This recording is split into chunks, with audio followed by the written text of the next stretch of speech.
नमस्कार, स्वागत है आपका। आप देख रहे हैं यूपी मांगे उत्तर। आपके साथ में हूं राम मोहन शर्मा। यूपी मांगे उत्तर में आज फिर बात करेंगे उत्तर प्रदेश में जारी लव जिहाद की साजिश की।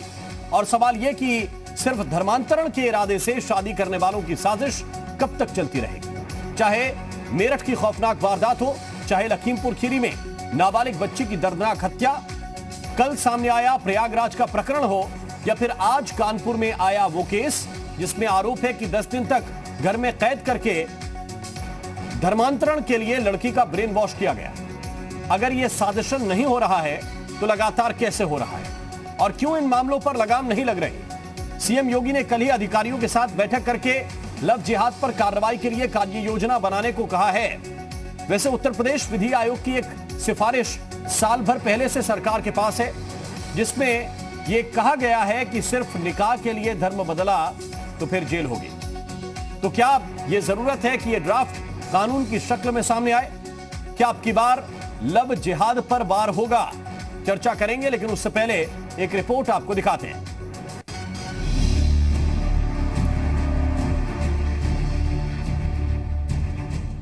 उत्तर प्रदेश में न लव जिहाद के मामले थम रहे हैं और न लव जिहाद पर विवादों पर बाद में आएंगे। पहले ये ताजा मामला देखिए। कानपुर के शालिनी यादव केस को एसआईटी अभी सुलझा नहीं पाई कि उससे पहले एक और केस सामने आ गया। आरोप है कि जाजमऊ के रहने वाले आसिफ ने 19 साल की लड़की को प्यार के जाल में फंसाया, 10 दिन तक अपने घर में कैद करके रखा, निकाह के लिए दबाव बनाया। परिवार ने जब हिंदूवादी संगठन की मदद से अपनी बेटी को आजाद कराया तो उसने कई चौंकाने वाले खुलासे किए। ये जो गिरोह हैं, जो अभी आजकल पेपर में आ रहे हैं, उसमें दिखाए जा रहे हैं, यही लोग हैं। किसके जरिए से बेटी ये इसकी कोई सहेली है, मुस्लिम ही सहेली भी है, जहाँ ये पढ़ती थी, ये रिजवाना, ये वहाँ जाया करती थी। धर्म परिवर्तन भी कराने के लिए कहा गया था। हाँ, कहा गया था कि तुम धर्म, उसने कहा कि कोर्ट मैरिज अभी नहीं करेंगे, पहले ये निकाह वाली शादी कर लो। तब तो 1 हफ्ते इसको अलग रखा गया। ये वो यही बता रही थी बेटी। आरोप है कि 10 दिन तक लड़की का ब्रेन वॉश किया गया, उसके धर्मांतरण के लिए झाड़ फूंक का सहारा भी लिया गया। अब गोविंदनगर थाने में मामला दर्ज कर लिया गया है।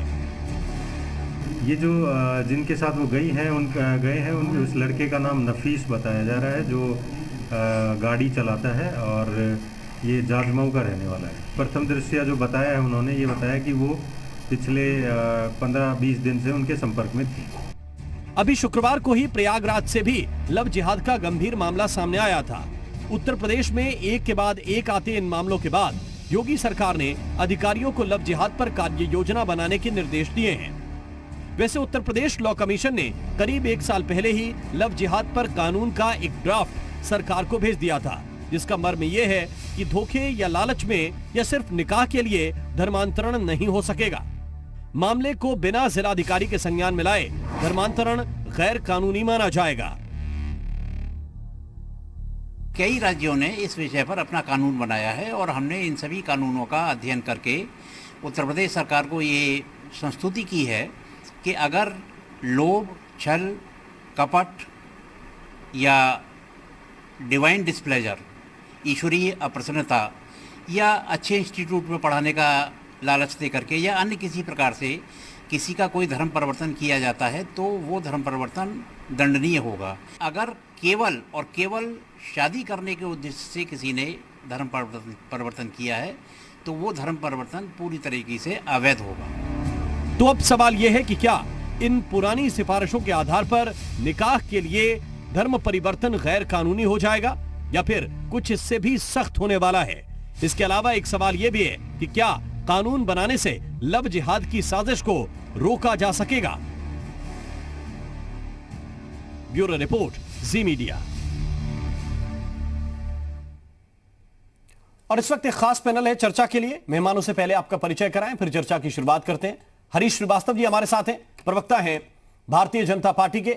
बहुत बहुत स्वागत हरीश जी आपका। अनुराग भदौरिया जी हमारे साथ हैं, प्रवक्ता हैं समाजवादी पार्टी के। अनुराग जी आपका भी बहुत स्वागत। महंत बालक दास जी हमारे साथ हैं, आप पीठाधीश्वर हैं पातालपुरी मठ के। बहुत बहुत स्वागत बालक दास जी आपका। जस्टिस आदित्य मित्तल जी इस वक्त हमारे साथ जुड़े हुए हैं, आप चेयरमैन हैं उत्तर प्रदेश लॉ कमीशन के। बहुत बहुत स्वागत जस्टिस मित्तल आपका। और मुफ्ती शमून कासमी साहब इस वक्त हमारे साथ जुड़े हुए हैं, आप मुस्लिम धर्मगुरु हैं। बहुत बहुत स्वागत मुफ्ती शमून कासमी साहब आपका भी। सबसे पहले हरीश श्रीवास्तव जी, आप लोग कह रहे हैं कि मामले कंट्रोल कर रहे हैं, लेकिन कंट्रोल होने के बजाय लगातार बढ़ते जा रहे हैं। आज कानपुर में भी एक तरह का उसी तरह का मामला आया, जबकि आपके आईजी कह रहे हैं हमने एसआईटी बना दी, जांच कर रहे हैं। शालिनी यादव के केस में अभी तक निचोड़ पे पहुंचे नहीं अधिकारी, एक और मामला आ गया, कैसे रोकेंगे?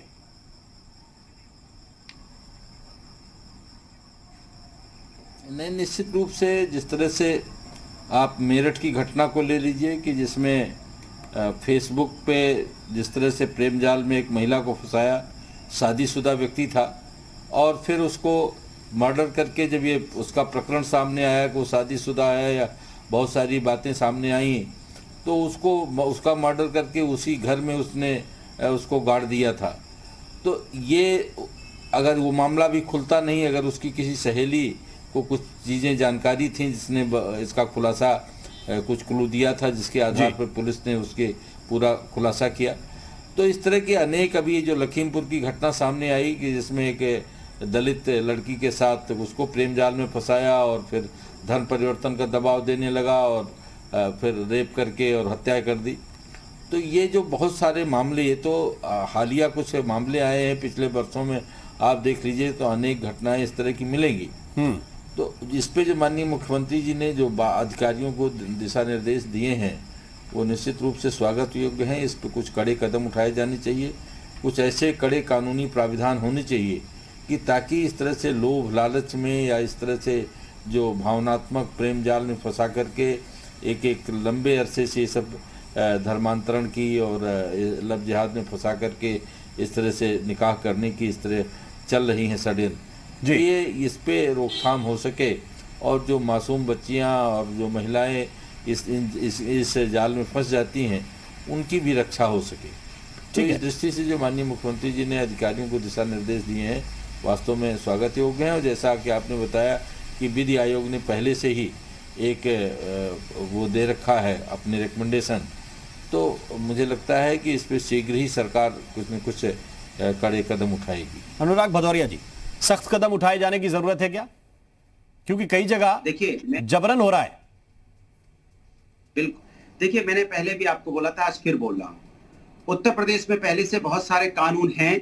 आपने रोमियो स्कर्ट भी बनाया था, और मजबूत कानून बनाने जा रहे हैं, आप बनाइए, बेशक बनाइए, जिससे महिलाओं की सुरक्षा हो पाए। लेकिन जो व्यवस्था आपके पास है उससे आप सुरक्षा कहां कर पा रहे हैं? इसके मतलब कानून व्यवस्था आपकी फेल है। आपने मेरठ की घटना बताई, क्या कानून व्यवस्था का मामला नहीं है कि मर्डर करके गाड़ दिया? इतनी हिम्मत कैसे आ जाती है? लखीमपुर में इतनी हिम्मत कैसे आ गई कि दो बच्चियों की हत्या हुई 1 महीने के अंदर में? हम कह रहे 6 साल की बच्ची के साथ अन्याय कैसे हो गया? गाजियाबाद में कैसे अन्याय हुआ? मैं पूछना चाहता हूँ, गोरखपुर में कैसे हो गया? आजमगढ़ में कैसे हो गया? उन्नाव में कैसे हो गया? लखनऊ में कैसे हो गया? कासगंज में कैसे हो गया? बताइए ना। आप जिसको जो कानून बनाना है बनाइए, वो कानून आप बनाते रहिए, लेकिन कानून तो बनता रहेगा। आप सुरक्षा तो दीजिए महिलाओं की, बच्चियों की सुरक्षा तो कीजिए। कानून बनाने के नाम पे तो क्या छोड़ दिया जाए कि जब तक कानून नहीं बनेगा तब तक सुरक्षित रहेंगी महिलाएं, तब तक बच्चियां सुरक्षित रहेंगी? आप बताइए, आपका रोमियो स्कर्ट कहीं दिखाई दिया हो तो बताइए। इतनी हत्याएं होगी बच्चियों के साथ, क्या रोमियो स्कर्ट ने किसी की मदद कर पाया, रोक पाया कि वो हत्या हो रही थी और रोमियो स्कर्ट पहुंच गया वहां पे, उसने बचा लिया हो? मैं कहना चाहता हूं, उत्तर प्रदेश में चोरी, डकैती, हत्याएं, लूट और अपहरण, पुलिस के सामने अपहरण हो जा रहा है। सोचिए आप सोचिए, पुलिस के सामने प्रौती का पैसा अपहरणकर्ता लेके भाग जा रहे हैं, पुलिस का काउंट हो जा रहा है, थाने में लेके भाग, थाने में अपराधी पकड़ के आता है, थाने से अपराधी भागता है। क्या दिन दहाड़े मर्डर नहीं हो रहा है? बनारस में दिन दहाड़े मर्डर नहीं हो रहा, डबल मर्डर कितने मर्डर होता है रोज? ऐसी घटना एक दिन 15-15, 12-12 मर्डर हो रहे हैं। तो क्या उत्तर प्रदेश का जंगल प्रदेश बन गया? मैंने कहा जो कानून आपके पास है वो तो इस्तेमाल कीजिए पहले, वो इस्तेमाल करके कम से कम लोगों को सुरक्षा मुहैया तो कराइए। लोग कम से कम अपने आप को सुरक्षित तो महसूस करें, उनको लगे कि हम उत्तर प्रदेश में रह रहे सुरक्षित हैं। आज महिलाओं पर अत्याचार में उत्तर प्रदेश नंबर 1 पे हो गया है, देश में नंबर 1 पे हो गया। कैसे हो गया भाई? कहां है आपकी कानून व्यवस्था? कहां आपकी पुलिस का इकबाल? कहां है सरकार का इकबाल? सरकार तो रोज कानून बनाती है, आपने तो गोरक्षा पे भी कानून बनाया, गाय माता अभी भी रोड पे है। कहां है सेंटर होम? आपने बोला था हमने हर डिस्ट्रिक्ट बना देंगे, आज भी रात में गाड़ी लेके जाइए, कल मैं फोटो का तो भेज दूं। हम गाड़ी लेके जा रहे थे, सामने गौ माता चल रही थी, कम से कम 1 नहीं 10-10 रात के 12-1 बजे। बताइए आप, ये हालत है उत्तर प्रदेश के अंदर में। आप कानून तो बनाते हैं, कानून का पालन कैसे होगा? मैं कहता हूं आप कानून बनाइए, सख्त से सख्त कानून बनाइए, लेकिन कानून बनाने के साथ उसका इंप्लीमेंट कब होगा? जो आपके तो मंत्री, आप तो अपने मंत्री से नहीं बचा पाए थे महिलाओं को, लड़कियों को। आपके तो कैबिनेट मिनिस्ट्री, आपके कैबिनेट मिनिस्टर थे जितने आप महिलाओं को नहीं बचा पाए थे। जी अरे क्या बोल रहे हैं आप? मैं गिनाऊं आपको घटना है? क्या बोल रहे हैं आप? मैं आपसे कह रहा हूं, नहीं बचा पाए थे। आप क्या बात करेंगे? अरे आप शर्म करिए। आप अनुराग जी भाषण, ये भाषण का मंच नहीं है। नहीं, ये भाषण का मंच अनुराग जी नहीं है। ठीक है, नहीं, आप भाषण देना जानते हैं, लेकिन ये भाषण का मंच नहीं है आपके। अनुराग जी, भाषण का आपका मंच नहीं है। आदित्यनाथ जी हमारे सपा सरकार ने इसको जंगल राज बनाया था। ठीक, एएन मित्तल साहब हैं हमारे साथ। सरकार ने इसको जंगल राज बनाया था। अभी वो जंगल योगी आदित्यनाथ जी की सरकार उस जंगल को काट रही है। ये सपा का बनाया हुआ जंगल राज है। आप भाषण मत दीजिए ज्यादा। घटनाएं बच्चियों के साथ हुआ कि नहीं हुआ, आप बता दीजिए। आप सिर्फ घटना को छुपाने की कोशिश कर रहे हैं। हम कहते हैं आप कानून बनाना चाहते हैं, बनाइए, लेकिन तो कानून आपके पास है। रोमियो स्कर्ट आपने बनाया था, के आरोपी को अपने साथ लेके घूम रहे थे, तो कानून बनाने से कैबिनेट सहयोगी बनाए हुए थे। हो रहा है, आपको शर्म आनी चाहिए इस तरह बात करते हुए। इकबाल तो पैदा कीजिए, सरकार का इकबाल तो पैदा कीजिए। ठीक है, तो शर्म। अनुराग भदौरिया जी और हरीश जी, क्या हो रहा था? ये क्या उत्तर प्रदेश नहीं है? ठीक है, तो इकबाल कायम कीजिए, पुलिस का इकबाल कायम कीजिए। अनुराग को तो आप बुला लेते हैं, नहीं सब कुछ हो जाता है। बेटियों के साथ होती नाइंसाफी या होता जुल्म अनुराग जी ने राजनीति का विषय नहीं होना चाहिए। अगर राजनीति इस पर हो तो फिर अच्छे कानून बनाने के लिए, सख्ती बढ़ाने के लिए इस पर हो तो ज्यादा बेहतर है। जस्टिस आदित्य मित्तल जी के पास हम चलते हैं। खौफ कहाँ है? अपराधी तो पुलिस के साथ डिस्को कर रहे हैं। ठीक है, पुलिस करती डिस्को, अपराधी किसको? जनता कहे किसको? अरे भाषण बंद करिए। आपकी सरकार ने जंगल राज बनाया उत्तर प्रदेश को। या अपराधी के साथ मित्तल साहब के पास चलूंगा। भाषण बंद करिए। लेकिन उससे पहले मुफ्ती शमून कासमी साहब, क्या यह कानून अब जरूरी हो गया है? नहीं, मैं सबसे पहले तो इस बात को वाकई मैं इस बात का हामी हूं कि अगर कोई ऐसा कर रहा है और कोई लौ जिहाद जैसा जो सुनने में आ रहा है, अगर कोई ऐसा कर रहा है तो उनके खिलाफ कानूनी कार्रवाई होनी चाहिए। मैं एक बात बहुत स्पष्ट कहना चाहता हूं कि जिन लोगों की ये जो बैकग्राउंड उनके सामने आई है, उनका किसी, अगर पहले इंक्वायरी करिए कि अगर उनका किसी ऐसे संगठनों से ताल्लुक है कि जो इस तरह का मामला कर रहे हैं कि उनसे कहीं संख्या बढ़ेगी या वो आकर के दूसरे धर्म के लोगों को वो उन्हें कुछ हानि पहुंचाना चाह रहे हैं, तो मैं एक बात कहना चाहता हूं कि ये पूरा संसार एक नर और नारी की संतान है। संसार का पहला ग्रंथ वेद है, अंतिम ज्ञान कुरान है, दोनों का मूल एक है। एक को ब्रह्म द्वितीय नाश्ते, वादउला शरीक, वन गॉड विदाउट सेकंड, अव्वल अल्लाह नूर उपाय कुदरत के संबंधे हम सब एक हैं। और मैं आपसे एक बात कहना चाहता हूं कि योगी जी जो हमारे मुख्यमंत्री हैं, वो एक संत हैं और वो सबके साथ बराबरी का मामला कर रहे हैं। मैं उनसे निवेदन करना चाहूंगा कि मुसलमानों को 70 सालों के अंदर वोट बैंक बनाया गया है। इसी तरह की कुछ लोग साजिशें करके उन्हें बदनाम करना या उनका इस्तेमाल करना चाहते हैं। तो मैं ये सबसे पहले ये कहना चाहता हूं कि उनके ऊपर आप कानून बनाइए या उन्हें आप सजा दीजिए। ये बहुत अच्छी बात है कि जब डिस्ट्रिक्ट मजिस्ट्रेट का उसमें इन्वॉल्वमेंट होगा तो मुझे पूरी आशा है कि ये जो हमारी बच्चियों का, वो बच्ची हिंदू और मुसलमानों की नहीं, चाहे वो मुसलमान की बच्ची हो या हिंदू की बच्ची हो, किसी मुसलमान ने उसके साथ में लौ जिहाद की बात करी हो तथाकथित या किसी हिंदू ने की हो, दोनों के दोनों निंदनीय हैं और दोनों के खिलाफ कार्रवाई होनी चाहिए। और ये बहुत अच्छी बात मुझे लग रही है कि जब ये चीज आएगी और डिस्ट्रिक्ट मजिस्ट्रेट हमारा जो IAS अफसर है जो सबको जोड़ के चलता है, मैं इस बात के लिए आज भी अपने ब्यूरोक्रेसी को बधाई देता हूं कि उन्होंने इस पूरे कोरोना दौर के अंदर जो हालात को कंट्रोल किया है, वो आदित्यनाथ जी के जो मुख्यमंत्री है हमारे, उनके आदेशों का पालन किया है। और आगे मैं योगी जी से एक बात कहना चाहता हूं कि योगी जी, आप हम जैसे लोगों के साथ बैठ करके बात जरा करिए तो हम बताएंगे कि फिर कहीं वो दौर न लौट आए कि ये मुसलमानों को बड़ी मुश्किल से एक सरकार से निकल करके आए हैं, उन्होंने वोट बैंक बनाया है। और ये जो नेता लोग होते हैं, जैसे अभी मैं किसी का नाम नहीं लेना चाहता, मैं श्रीवास्तव जी इसके जरिए से कहना चाहूंगा, आपका अध्ययन क्या कहता है कि मुसलमान ऐसा काम जो लोग हैं, कुछ ऐसे लोग हो सकते हैं कि जो साजिशों का किसी का शिकार इसलिए की जा रही है कि धर्मांतरण कराया जा सके, रखा गया है। आज धीरे धीरे एक सेकंड धारा की तरफ कासमी साहब, जस्टिस आदित्यनाथ मित्तल, एक एएन ये भी हैं, एक योगी आदित्यनाथ जी। तो आदित्यनाथ जी, आपसे मेरा सवाल यह है कि आपका अध्ययन क्या कहता है कि कई मामलों में सिर्फ शादी इसलिए की जा रही है कि धर्मांतरण कराया जा सके?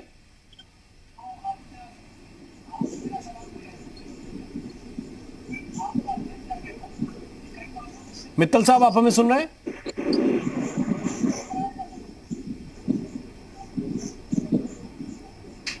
लगता है आवाज नहीं जा रही, हम उनके पास चलेंगे कि आपकी फाइंडिंग्स क्या हैं जब आपने ड्राफ्ट तैयार किया, अपनी सिफारिशें सरकार को भेजी, फाइंडिंग्स क्या है?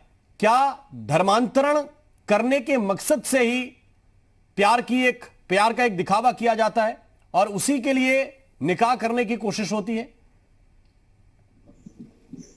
देखिए, हमारी फाइंडिंग्स क्लियर हैं।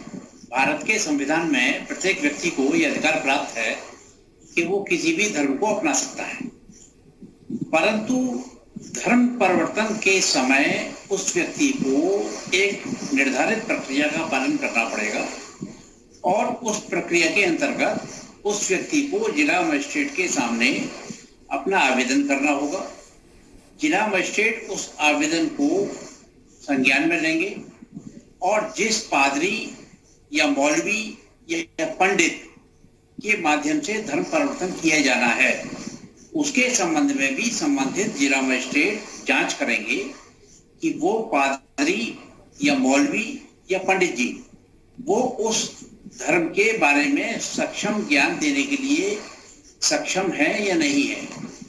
धर्म परिवर्तन कोई भी किया जा सकता है, परंतु जैसा कि वर्तमान में लव जिहाद हो रहा है, ये केवल एक वासना है। ये वास्तविकता में धर्म को अपनाने वाली बात नहीं है, ये केवल और केवल एक वासना है। और अगर किसी व्यक्ति का धर्म परिवर्तन किसी को डरा करके, किसी को धमका करके, किसी को प्रलोभन दे करके या किसी को मिसगाइड करके या डिवाइन डिस्प्लेजर करके अगर कोई धर्म परिवर्तन कराता है जी, तो वो परिवर्तन निश्चित रूप से दंडनीय होगा। और हमने ये भी व्यवस्था की है कि अगर केवल और केवल शादी के उद्देश्य से कोई धर्म परिवर्तन किया जाता है तो वो धर्म परिवर्तन शून्य होगा। यानी केवल शादी करने के उद्देश्य से आप कोई धर्म परिवर्तन नहीं कर सकते हैं। धर्म इतना आसान शब्द नहीं है जी। धर्म के अंतर्गत बहुत सी परिभाषाएं हैं। जिस धर्म को आप अपनाने जा रहे हैं उस धर्म में आपकी क्या आस्था है, उसके क्या बेसिक प्रिंसिपल्स हैं, उनको भी आपको समझना होगा। जब तक आप उन बेसिक प्रिंसिपल्स को नहीं समझते हैं जी, और केवल शादी करने के उद्देश्य से कोई धर्म परिवर्तन कर लेते हैं तो वो उस प्रकार का धर्म परिवर्तन अवैध हो। जस्टिस मित्तल, लेकिन दो धर्मों के लोगों को अगर शादी करनी है वो बिना धर्म परिवर्तन के फिर शादी कर सकते हैं? वो कोर्ट में जाकर शादी होगी, मंदिर में, मस्जिद में, वो वाली शादी नहीं हो पाएगी? देखिए, स्पेशल मैरिज एक्ट में इस प्रकार का प्राविधान है कि अगर कोई दो बालिग व्यक्ति शादी करना चाहते हैं तो वो संबंधित मैरिज ऑफिसर के सामने अपना आवेदन प्रस्तुत करेंगे और संबंधित मैरिज ऑफिसर उन पक्षकारों के जो निकट संबंधी हैं, निकट संबंधी से तात्पर्य है माता, पिता, भाई, उनको नोटिस जारी करेंगे। और अगर नोटिस जारी करने पर किसी प्रकार की कोई आपत्ति नहीं आती है तो ऐसी दशा में जो स्पेशल मैरिज ऑफिसर है वो उस शादी का रजिस्ट्रेशन कर सकता है। परंतु ये जो रातों रात धर्म परिवर्तन हो जाता है शादी के नाम पर, ये गलत है। ये एक प्रक्रिया हमने निर्धारित की है और उस प्रक्रिया के अंतर्गत 1 महीने के नोटिस की व्यवस्था है। महाराज बालक दास जी, दिया जाएगा। और बालक दास जी महाराज, एक व्यक्ति हिंदू है, एक व्यक्ति मुसलमान है, वो 2-3 साल तक रिलेशनशिप में रह सकते हैं, वो हिंदू मुस्लिम रहते हुए प्यार कर सकते हैं, लेकिन शादी करने के लिए या तो मुस्लिम हो जाए या हिंदू हो जाए। ये बाध्यता क्यों? जब आप प्यार करते वक्त धर्म नहीं देख रहे हैं तो फिर शादी के लिए बाध्यता क्यों हो? देखिए, सबसे बड़ी बात राममोहन जी, यहाँ पर मैं आपको बता दूं कि यहाँ पर प्यार करते समय जिस प्रकार बच्चे आजकल जो स्कूलों में जा रहे हैं और स्कूलों में बाकायदा, मैंने कल भी आपसे बताया था कि बहुत सारे स्कूल लव जिहाद की तरफ लोग मोड़ रहे हैं। और जैसा कि अभी मुफ्ती साहब ने कहा कि जो संस्थाएं चला रही हैं या इस प्रकार की बातें वो जांच का विषय है, मुझे लगता है कि निश्चित रूप से उन्होंने ये बात सही कही, लेकिन सच्चाई ये है कि स्कूलों से भी बच्चों को पढ़ाया जा रहा है और संस्थाएं बहुत सारी इस पर बाकायदा पैसा मुहैया करा रही हैं कि इस प्रकार से लव जिहाद की ओर मोड़ा जाए। जो छोटी छोटी बच्चियां हैं, जो 18-19 साल की 20 साल की लड़कियां, उनको पूर्ण रूप से भी ज्ञान नहीं है कि सच्चाई क्या है और उनको ब्रेन वॉश किया जाता है बाकायदा। ना तो ये प्यार ही है, ना कोई धर्म में परिवर्तन की बात हो रही है। यहाँ तो केवल एक तरह से चाहे तो वो ये कह लीजिए कि एक दो मजहबों को लड़ाने का काम किया जा रहा है, दो मजहबों को अशांति किया जा रहा है और इस प्रकार से बच्चियों को फंसा के मार काट के अराजकता फैलाने का काम किया जा रहा है। और इसमें कुछ जैसा कि पार्टी के लोग भी राजनीति कर रहे हैं, मुझे लगता है कि बच्चियों के मामले में किसी भी पार्टी के लोग राजनीति ना करें। अभी हमारे भदौरिया जी बहुत सारी बातें कहे, लेकिन मैं ये कहना चाहता हूं उनकी भी पार्टी में उनके मुखिया ही कह रहे थे कि बच्चे हैं बहक ही जाते हैं, तो जब बच्चे बहक जाते हैं ये तो उनकी पार्टी का मुद्दा है। मुझे लगता है कि इन सब चीजों पर चर्चा ऐसी नहीं होना चाहिए, डिबेट जिस पर हो रहा है उसी पर बात होना चाहिए। और मुझे जहां तक ये जो लव जिहाद हो रहा है, इसमें सबसे बड़ी बात हो रहा है साजिश हो रही है, इसमें नाम छपाया जा रहा है, हिंदू नाम रखा जा रहा है, इसके बाद वो बाद में मुसलमान निकल जा रहा है। अगर आप सच्चा प्यार कर रहे हो, आप सच्चे व्यक्ति हो, तो अपना पूरा पता बताइए, पूरा नाम बताइए, परिवार के लोगों पर सामने होइए। इस प्रकार की लुका छिका करके आप दूसरा का रूप धारण करते हो, दूसरे का नाम धारण बताते हो, इसके बाद मुसलमान निकलते हो, फिर उसको जबरदस्ती आप धर्म परिवर्तन की बात करते हो कि आप मेरे धर्म में आना पड़ेगा, नहीं होते तो उसको आप मारते हो, पीटते हो, इसके बाद भी नहीं बनते तो बच्चों को काट करके फेंक देते हो। मुझे लगता है कि जो मामला सामने आया आज उसमें FIR इसी आधार पर दर्ज की गई है। कहा गया कि 10 दिन तक बच्ची को कैद में रखा और उसका ब्रेन वॉश किया गया। शमून कासमी साहब, मेरा सवाल आपसे यह है कि ये कैसे होता है रातों रात कि मुझे प्यार हुआ तो फिर मेरी भगवान में आस्था खत्म, अल्लाह में शुरू हो जाएगी, मुझे प्यार हुआ तो अल्लाह में आस्था खत्म, भगवान में शुरू हो जाएगी। ये रातों रात कैसे हो सकता है? और अगर नहीं हो सकता तो फिर ये गैर कानूनी है। नहीं, हाँ राम मोहन जी, मैं आपको बहुत आपने अच्छी एक वो की और अभी स्वामी जी ने जो बात कही है मैं उसी बात को आगे बढ़ाता हूँ। दरअसल न रात रात में अल्लाह और ईश्वर बदलते हैं। मैं बहुत क्लियर कहना चाहता हूँ कि कल एक जगह बात आई, एक पंडित जी बैठे थे, उन्होंने कहा ओम नमः शिवाय, तो मैंने कहा भाई ओम नमः शिवाय का हम अर्थ अगर बता दें कि ईश्वर के सिवा कोई नहीं है, यही वादउला शरीक है। और जैसे अभी स्वामी जी ने कहा कि एक रात में जो लोग ऐसा करते हैं वो अपना नाम क्यों छुपाते हैं, वो दरअसल बदनाम कर रहे हैं कम्युनिटियों को, अपनी जो उनकी कम्युनिटी है उसे बदनाम कर रहे हैं। और ऐसे लोगों का कोई ताल्लुक मैं नहीं समझता हूं कि कोई ऐसा इंसान होगा या कोई ऐसा संगठन होगा जो देश के अंदर, कोई अगर ऐसा संगठन है देश में, वो हिंदुओं का हो या मुसलमानों का हो, तो वो दोनों के दोनों जो हैं वो देश के हित में नहीं है। और ये शादी ब्याह जो होती हैं ये कोई ऐसी चीज नहीं है कि कोई खिलौना है। आज शादी ब्याह के अंदर हमारी बच्चियां जो हैं, जो अरेंज शादियां होती हैं और उसमें कुछ नालायक किस्म के लोग उन खवातीन को परेशान करते हैं जो उनकी पत्नियां हैं, हम तो उनके खिलाफ भी जो है वो कानूनी कार्रवाई के पक्षधर हैं कि उनके खिलाफ कानूनी कार्रवाई होनी चाहिए। और ये बच्चियों को इस तरह से उनका मर्डर कर देना, अपना नाम छुपाना और अपने नाम छुपाने के बाद फिर उन्हें इसके लिए मजबूर करना कि आप धर्म परिवर्तन करो, ये तो बिल्कुल ऐसे ही है। पिछले दौर में मुझे याद आ गया कि आप देखिएगा कि अभी एक चांद मोहम्मद, आप बहुत बेहतर बात कर रहे हैं, लेकिन जी आपके धर्म में मौजूद कुछ विशेष मौलाना वो इस बात को लेकर नाराज हो जाते हैं अगर कोई कह दे कि ये हो रहा है तो।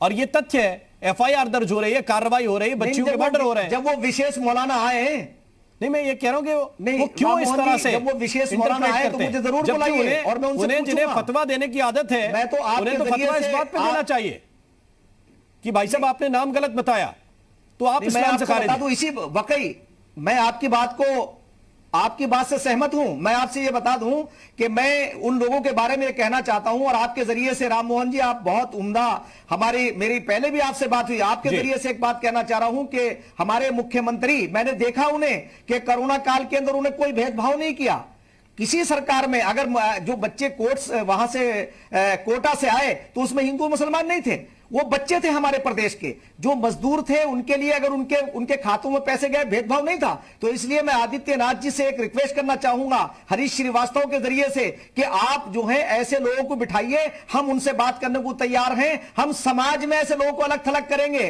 और ऐसे विशेष मौलाना जो आप जिनका नाम ले रहे हैं वो तथाकथित हैं, हम उनसे ये कहेंगे, किसने ये बात कही है कि किसी का धर्म परिवर्तन करा दें या किसी को जबरन आप उसका जो है वो उसका ब्रेन वॉश करें, या कहां है इस्लाम तो ये कहता है। और कोई भी धर्म, मैं इस्लाम की बात नहीं, ला इकराहा फिद्दीन, कि किसी धर्म के अंदर जबर नहीं है।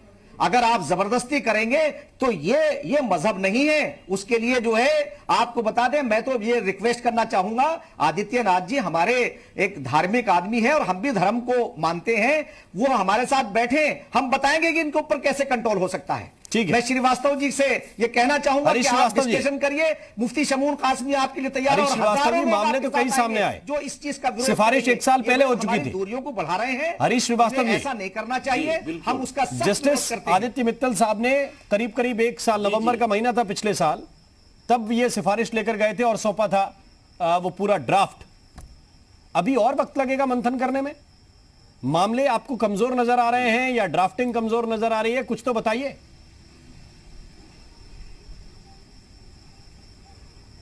नहीं, देखिए, माननीय मुख्यमंत्री जी ने जब अधिकारियों को दिशा निर्देश दिए हैं तो अब तो वक्त लगने का कोई सवाल ही नहीं है। और लगातार जब ये घटनाएं घट रही हैं तो उनकी उचित रोकथाम और उन पर उचित प्रतिबंध भी जरूरी है, ऐसी व्यवस्था भी जरूरी है ताकि इस तरह की जो षड्यंत्र हैं, इस तरह के जो लोग हैं, उन पर लगाम रख सकें। कासमी साहब बहुत अच्छी बात कर रहे हैं। अगर ऐसे लोग समाज के आगे आएँ और अपने समाज में एलानिया तौर पर ये बातें कहें तो मुझे लगता है इन बातों का भी अच्छा प्रभाव पड़ेगा। और जैसा कि जस्टिस आदित्यनाथ जी ने जो रिकमेंडेशन दी हैं, मुझे लगता है सरकार उस पर जल्दी ही विचार करके और इस तरह के कानून लाएगी। ठीक है, अनुराग भदौरिया जी। जी देखिए, आपने सबकी बातें हमने सुनी, सबकी बात का निचोड़ तो वही है ना, अल्टीमेट कानून तो बन जाता है और कई कानून बने हैं, सरकार का इकबाल कहाँ है? जो सरकार का इकबाल होना चाहिए ना, कानून, मैंने कहा ना, कोई भी जबरदस्ती किसी के साथ करता है, जैसे जस्टिस साहब भी कह रहे थे, ये कानून में कोई किसी के साथ जबरदस्ती नहीं कर सकता। अगर करता है, अगर संविधान के विपरीत जाके करता है तो ये कानूनन जुर्म है, तो उसको सजा मिलनी चाहिए। लेकिन भारतीय जनता पार्टी सजा कम, राजनीति उसको ज्यादा देना चाहती है। अब जैसे संत महाराज यहाँ बैठे हैं, संत जी प्रणाम आपको, मेरा बहुत बहुत शुक्रिया।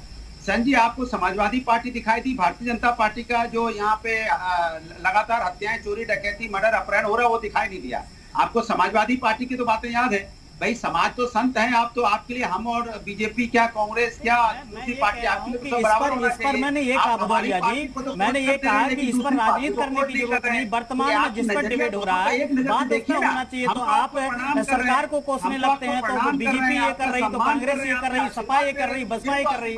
मेरे कहने का मतलब भदौरिया जी कि जिस बच्चियों के ऊपर डिबेट हो रही है, जिस विषय पर डिबेट हो रही है, आप उस पर बात करें। हम ये कह रहे हैं, हम ये नहीं कह रहे कि बीजेपी क्या कर रही है, सपा क्या कर रही, बसपा क्या कर रही है। हर एक में अनियमितता होती है, कहीं ना कहीं हर जगह घटना होती है, हर सरकारों में होती है। लेकिन वर्तमान में जो डिबेट जिस पर हो रही उस पर चर्चा की जाए। कल भी जो सपा के प्रवक्ता आए थे वो भी दूसरी जगह पर डिबेट को लेकर चले गए। मैं इस बात को कहना चाहता हूँ, उस पर आप जवाब नहीं दे रहे। समाजवादी पार्टी के वक्तव्य को तो आप बता रहे हैं, लेकिन भारतीय जनता पार्टी के वक्तव्य कोई बताइए ना जरा। भाई, भारतीय जनता पार्टी के हेट स्पीचेस होते हैं, उसके बारे में बताइए। बात नहीं करते अनुराग जी, भाषण करते हैं। चोरी, डकैती, लूट मार, अनुराग जी भाषण करते हैं, मुद्दे बात नहीं करते। बताइए, बेरोजगारी, उसका जवाब नहीं उनके पास, उसके बारे में बोल देते तो आपको समाजवादी नजर आया। अरे प्रभु, आप तो सबको बराबर नजर से देखो, संत हैं आप, मुझे भी आशीर्वाद दीजिए। बोलिए परशुराम भगवान की जय, बोल दीजिए जोर से। वही मैं कहना चाहता हूँ कि आप जिस विषय पर चर्चा कर रहे हैं उसी विषय पर चर्चा करना चाहिए भदौरिया जी। हम तो, हमारे दृष्टि तो सब बराबर ही है, हम कहाँ कह रहे हैं, हम तो शब्दों की बात कर रहे हैं। जब आपने शुरू कर दिया कि यहाँ पर, तब मैंने कहा कि अनुराग जी जब आते हैं आपके मुखिया ने बोला बच्चों के पैनल में, मैं उसी बात को कहना चाह रहा हूँ कि उसी पर चर्चा होना चाहिए, राजनीति नहीं होना चाहिए। आप लोग भाषण करने लगते हैं, डिबेट नहीं करते। तो अगर ऐसे लोगों को आप बुलाएंगे तो डिबेट हो ही नहीं सकती। अब वो परशुराम भगवान विजय बोलने लगे। तो ये समाजवादी पार्टी जो जात पात में पूरे समाज को पार्टी अब तक अपराधियों का संरक्षण करती रही, एलानिया अपराधियों का संरक्षण करती रही, आज वो अनुराग भदौरिया बड़ी बड़ी बातें कर रहे हैं। अरे ये अपने अंदामन में नहीं जानते कि उत्तर प्रदेश में अगर कोई दल अपराधियों माफियाओं का संरक्षण रहा तो वो समाजवादी पार्टी रही। अखिलेश यादव तो आज अनुराग भदौरिया जी मेट्रो पास नहीं हो रही, जिस मुद्दे पास हो रही कुछ चीजों में सब्र जरूरी है। महिला सुरक्षा के लिए अनुराग भदौरिया जी, अनुराग कुछ बातों में सब्र जरूरी है। छोटा काम करते हैं, अनुराग धैर्य बहुत जरूरी है। महिलाओं को पेंशन दी, बेरोजगार अभी लखनऊ में एक डबल मर्डर हुआ, सब रही नहीं है। आगे बढ़ाने अखिलेश यादव जी ने ट्वीट कर दिया, उसने हैशटैग लगा दिया नो मोर बीजेपी। समाज को आगे ले जाते हैं, धर्म की हम कोई राजनीति नहीं। और जनता पूछ रही है कि कभी कानून व्यवस्था हुआ करती थी।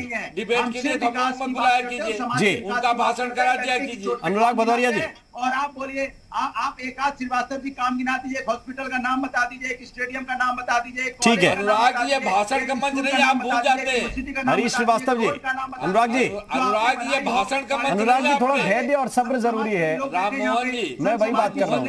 हरीश जी, आप तक आवाज पहुंच रही होगी। कौन सी यूनिवर्सिटी बनाई है, पता तो चले लोगों को जी। वो उनको कभी नहीं है। और मेरा आपसे अनुरोध ये है कि जब आप अनुराग भदौरिया जी को बुलाइए तो और किसी को बुलाए, उनका बुला के भाषण करा दीजिए। वो कभी डिबेट नहीं करते, वो भाषण करते हैं।